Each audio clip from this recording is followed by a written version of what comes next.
नमस्कार, स्वागत आहे तुमचं मालवणी स्वाद या आपल्या खास चॅनलवर। आज आपण बनवणार आहोत एक पारंपरिक आणि चविष्ट अशी रेसिपी, चणा डाळीची मालवणी आमटी। अर्धी वाटी चणा डाळ मी पाण्यामध्ये भिजवून घेतली अर्धा तास।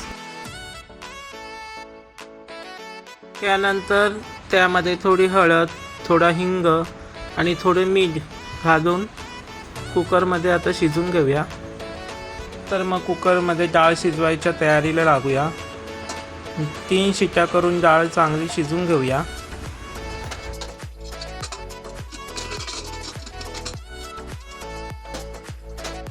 ही बघा, डाळ चांगली शिजली आहे। ती कुकरमधनं आता बाहेर काढून जरा थंड होत ठेवूया।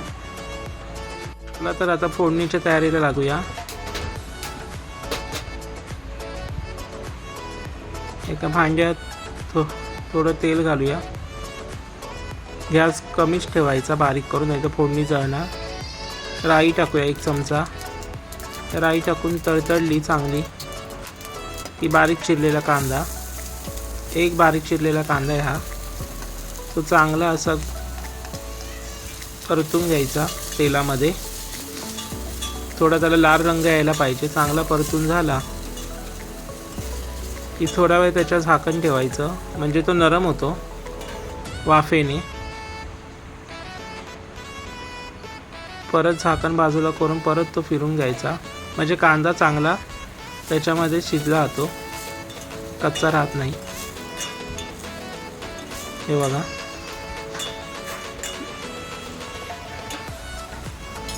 कांदा चांगला असा परतून झाला, मऊ झाला की त्यामध्ये एक बारीक चिरलेला टोमॅटो, मी ही आमटी 2 माणसांसाठीच करतोय म्हणून मी एवढेच साहित्य वापरले। आणि मी ही आमटी वाटण घालून करत नाही, बिना वाटण्याची करतोय। आता टमाटा चांगला शिजण्यासाठी परत झाकण ठेवायचं, वाफेवर शिजून घ्यायचं। परत झाकण बाजूला काढायचं आणि परत फिरून घ्यायचं ते, आणि बारीकच ठेवायचा गॅस, नाहीतर ते जळू शकतं। हे बघा, चांगलं असं फिरून घ्यायचं।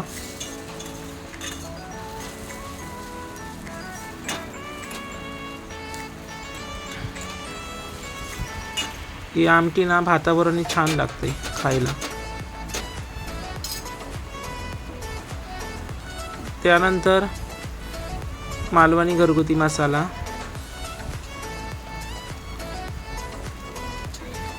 चवीनुसार, तेवढीच तिखट वगैरे हवा तर तुम्ही टाका। थोडीशी हळद, धना पावडर, हे सगळं मिक्स करून घ्यायचं। चांगलं मिक्स करून झाल्याच्या नंतर ती ग्रेव्हीमध्ये जरा गरम पाणी टाकायचं। कधी भाजीत किंवा आमटीत गरम पाणीचाच वापर करायचा, म्हणजे त्या रेसिपीला चव येते, मसाल्याला पण चांगले रंग येतो। हा बघा,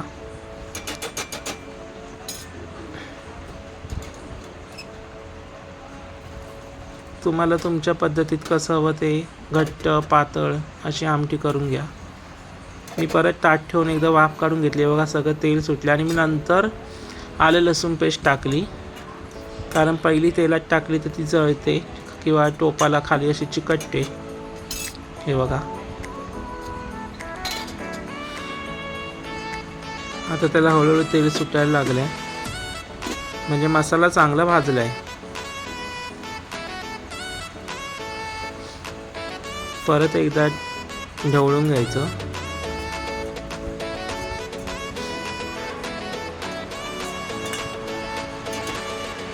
हे बघा, त्याला आता रंग सुटायला लागला आणि फोडणीचा वास पण छान येतोय।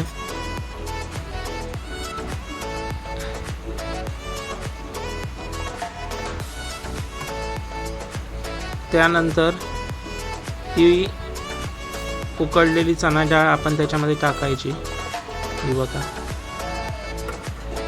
चणा डाळ चांगली शिजली आहे। आता परत ती ढवळून घ्यायची।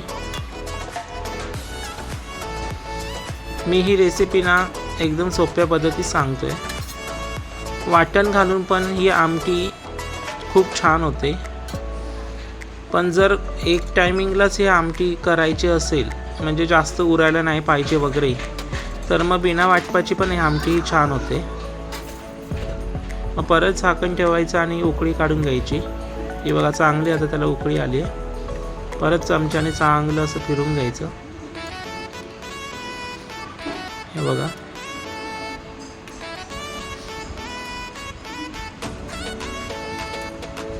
ही बघा चांगली अशी उकळी आली. आमटी आता तयारच होत आली. आता शेवटी थोडंसं मीठ टाकायचं, कारण पहिलं डाळ शिजवताना मी त्यामध्ये मीठ टाकलेलं होतं, त्यानुसार नंतर मीठ टाकायचं, नाही तर आमटी खारट होईल. तर तुम्हाला रेसिपी आवडली असेल तर लाईक करा, शेअर करा आणि मालवणी स्वादीला सबस्क्राईब करायला विसरू नका. पुन्हा भेटूया नव्या स्वादिष्ट